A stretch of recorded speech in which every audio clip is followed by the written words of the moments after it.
So I'm going to talk a bit about quality and how we think about it and how that affects our modeling, and maybe how we can do that in a slightly different way that I think has a lot of very good affordances. So I think there's this common way of thinking about quality, which is almost as an intrinsic property. So players and teams are good or bad, and we add these adjustments to account for what competition they're playing in, what team a player is playing for, what position, the opposition, these sorts of things. And I don't love this way of doing things. Like, it can work, but I think that there's better ways.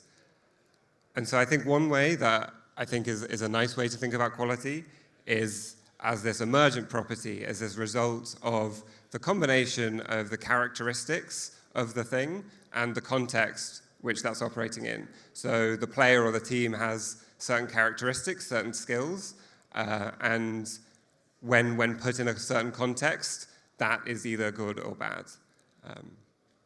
And I think this should kind of affect our modeling. So some examples of kind of evidence for this emergent property, I think, are, you have players that perform well in one context or poorly in another context, but the player themselves hasn't changed. They're the exact same player. Likewise, coaches don't change their methods, but they get better or worse over time. And the same thing, certain players move in and out of fashion or certain profiles.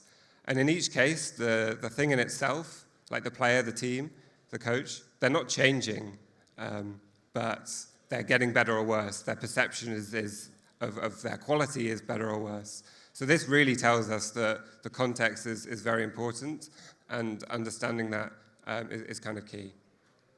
So I want to explore this a bit more with a case study.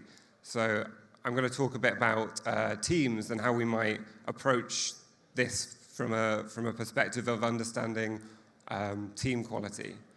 So to do this, I want to just go over, what do we think makes teams good? So in the attacking phase, scoring goals is obviously good. Good teams score goals. That's what you want them to do.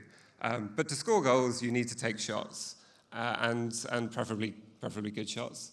And to take shots, you need to get shooting opportunities. And to get shooting opportunities, you need to move the ball around the pitch from worse areas to better areas. And to move the ball, you need to know how to build up, and you also need to win possession of the ball. Sometimes, winning possession of the ball can kind of lead straight to a shooting opportunity, but yeah, so there's this kind of long chain of different things that you need to be good at. And when we characterize teams, when we think about teams, what characterizes a team is how they do all of these things. It's not just scoring goals. Likewise, we can apply the same kind of thinking to the defensive phase. So teams, stop the opponent doing all the things that are in the offensive phase. So what might a model look like that kind of captures this full chain of events? So one model that's very popular, and I think looks at a lot of these things, is the expected threat model. So this is composed of two parts. One, which is a set of transition probabilities. So how the ball moves around the pitch and from areas of the pitch to shots. And then there's a layer on top of that to kind of aggregate that into a conception of value. So this seems like a good starting point, but there's a slight issue here in that this is kind of applied to all teams. It doesn't tell us about any specific team, and when people use this to analyze teams, they're often kind of like finding a residual, taking averages and things. And I think we can do better. So what we want to take a possession team, an out-of-possession team, and maybe other factors. So I'm just considering home advantage, but there's plenty of others you can add in here. That themselves combine to produce transition probabilities. So when you think about it, each team is going to move the ball around the pitch differently depending on who they're playing, the defensive setup of the team they're playing. So this kind of context of like how a team is situated is very important, I think. You can't talk about a good team without considering who they're playing against, who is the context. So I think considering both in possession team and out of possession team is very important here. Likewise, home advantage, and there's other things like time in the match, scoreline that I think start to be kind of interesting to consider here as well. So what might this model look like? There's methods you can use, like multiple logistic regression was one that I started looking at, but there's basically too many parameters to do this sort of thing. Like you have a lot of transitions in the pitch, and a lot of the transitions are very similar. So we don't need a lot of parameters. You can compress that a lot. So what I did instead was turn to our capricious friend, deep learning. And so this is the model architecture. So what you have here is you have these embedding layers that can kind of start to characterize the team. They can start to build a representation of teams in and out of possession, and use those to produce transition probabilities. So this is interesting because we're starting to build characterizations for teams and link it to the transition probabilities, building a representation and linking that to how the team actually acts on the pitch. But of course, this is not the full picture, right? Because we're not just interested in the transition probabilities and how the ball moves around the pitch, but we care about quality, right? We care about these things because it informs us about how good these things are. So we need to link this up another level back to, essentially, to goals, to quality. So the method that I used for this was very, very simple and somewhat naive, but just we can use those transition probabilities to simulate a certain number of steps. So I chose, roughly 1/2 of football and look at which team scores next. So if you have two teams playing, you generate the transition probabilities for that match, and then just run the simulation to see who scores next or whether no goal is scored in 45 minutes. So if we do this, then we can get this idea of team quality. So this chart shows what I was just talking about, the who scores next. So on the left-hand side, we have the attacking team, so which team is in possession of the ball. On the x-axis, on the bottom, we have the defending team. And in each square, we have the probability of scoring the next goal. So yellow is very high, and purple is very low. So when you see the yellow streaks going horizontally, those are good attacking teams. So those are Liverpool, Manchester City, Chelsea, to some extent Manchester United. Sorry, Manchester United fans. And on the purple up and downs are the very good defensive teams. So Chelsea, Manchester City, and Liverpool, and Tottenham as well, on the right-hand side there. So this is our idea of quality. This is nice. And now we have an idea of quality that kind of encapsulates the team characteristics and the dynamics. And what's interesting about this, right, is that you can start to capture things where teams have strengths and weaknesses that match up against each other, like that rock, paper, scissors meme, Certain teams might have strengths that are more well-suited to playing a certain team, and this model can start to try and capture that, which I think is a good sign. It's a nice thing that we can do now that we're thinking about this quality in this joined-up way. So another thing that we can do is we can drill down, right? And we can say, Manchester City, very good, but what does that mean? Like, how is that manifested on the pitch? How do they do these good things? And so we can look at a point on the pitch and we can say, where do they move from this zone? Where do the transitions from this zone go? So this chart shows on the top left, we've got where the ball is likely to move next from the hashed zone, so the very bright colored zone. Where is the ball moving next? And then beneath it, we've got where is the ball moving next, but in a turnover, like what's the chance of them giving the ball away to an opposition, and where are they likely to do that? So from this zone, they have a roughly 8% chance of turning over the ball, and mostly they're likely to turn over the ball in areas in front of the play. And then we also have shot probabilities, so how likely are they to take a shot from this zone? And I've bucketed these shots by the chance quality, by the expected goals. So at the bottom is low quality and the top is high. And obviously from this location, you're very unlikely to reliably generate high quality shots. So, we can see for Manchester City, they're likely to move the ball, from the right half space into the right half space or around the box into the box. This isn't that useful, right? Like there's no benchmark here. So another interesting thing we can do is if we have this idea of a league average team, so this is Manchester City against a league average team, we can also look at how Manchester City compares to another team in their place. So how might they compare to a league average team in the same position? And so this starts to be a little bit more interesting, right? Like we can say that they're more likely to keep the ball within the right half space. They're more likely to shift it to the left half space than other teams are. And they're also much less likely to take a shot from this position. And likewise, the red areas show where they're more likely to play the ball, and the blue are where they're less likely to play the ball. So they're less likely to move the ball into the middle, at the top of the box, and they're less likely to turn over the ball, much less likely, in fact, about 4% less likely than an average team, and much less likely to shake shots, particularly these poor quality shots from outside the box. So this is interesting, right? And we're not just limited, right, to the attacking end. Because we've got this end-to-end way of thinking, we can start to say, what about in build-up? What about much lower down the pitch? So here, if we look at the kind of the right half space, but in the defensive phase, or not defensive phase, but the much deeper in the build-up phase, they're much more likely to move the ball forward from these positions, and much less likely to move the ball laterally or backwards.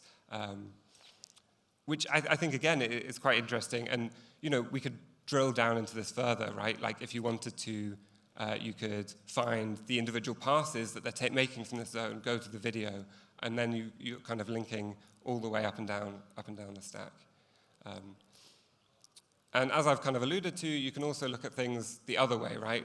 We're not, part of the point of this is we're thinking about things in a holistic way. And what makes teams good is not just how they attack, how they move the ball with the ball, but how they prevent other teams from doing that. And so we can look at how a league average team, the model thinks how they would play against Manchester City. So from a similar position, what would a league average team do against Manchester City? Well, they're much more likely to be forced backwards, back to their own goalkeeper. And likewise, they're more likely to turn the ball over, and turn the ball over in these kind of dangerous areas around where the ball is, which is interesting. I think, as well, what this model can do quite well is it can, because it can link these things to quality, right? You see good teams, like I picked out Tottenham Hotspur as a good defensive team, but if you look at their transitions from the same zone, it's very different, right? Like they are much more likely to force the team wide, and the teams playing Tottenham Hotspur are much less likely to go back or to the other centre-back. But the model still understands that they're a very good team. So you're kind of characterizing their defensive system, but it's kind of allowed to characterize these in very flexible ways that are both high quality. So I think this is a good sign. This is like nice that we can do these things. So something else I alluded to was expected threat. So going through the individual transitions, like picking a zone, seeing how that goes, is nice. It's nice that we can drill down to that level. But sometimes you want something a little bit higher level again. You want to go take a step back up. So what expected threat allows you to do is you can take a transition matrix, like, say, an average team against Tottenham Hotspur or an average team against Manchester City, and you can say, how does value propagate through this system? Where are the good areas of the pitch? Where are the bad areas of the pitch? And so if we do that, for the league average team playing against these teams, you see these different maps. And so you can see the difference between these teams' defensive systems. So whereas against Tottenham, teams don't struggle as much to get the ball out of their half, which is why it's kind of a very pale shade. Against Tottenham, once they're in the final third, it's very, very difficult for them to create valuable opportunities. And that's why this in the left-hand chart, it's all blue, because teams against Tottenham are producing a lot less value from these zones. It's much easier for them to get there, but much harder for them to produce value when they're there. Whereas for Manchester City, it's the inverse effect, right? They are very good at stopping teams all over the pitch. They've got a very effective press. So the majority of the pitch is blue, whereas the juicy areas around the goal are red because so few teams get to those situations. If you get to the box against Man City, it's very likely to be in a transition or in a counter-attack, where it's kind of disproportionately likely to be good. Incidentally, I think this sign, where it's kind of like blue and red, and you have to think about the bias in that data set is a sign that maybe there's something like that we can improve in this modeling, something we're doing not quite so well, which I'll get to later. So likewise, we can ask other more generic questions like, how is home advantage propagated on the pitch? How do home teams do compared to away teams? And something that's interesting here, right, this is again expected threat for home teams in possession against average. The majority of the pitch is red, but not these areas around the box. And I think this is interesting because it suggests that what makes home teams play better is they're more free to progress the ball from deeper positions. It's not mediated by them taking shots at a higher rate when they're in better positions, but more through their ability to move the ball up the pitch, which is interesting and maybe has implications for how you want to set your team up away from home if you want to remove home advantage. Or likewise, if you want to set your team up better at home, how do you exploit this? Which I think is again, something interesting that we can do with this model. And again, we can drill down, we can look and say, okay, so why are these areas red? We can pick a position that's red and we can say, okay, yeah, from this point on the close to the left touchline, teams are much more likely, home teams are much more likely to move the ball forwards and less likely to move the ball back. And they're slightly less likely to turn over the ball. But interestingly, the change in turnover probability is not that big.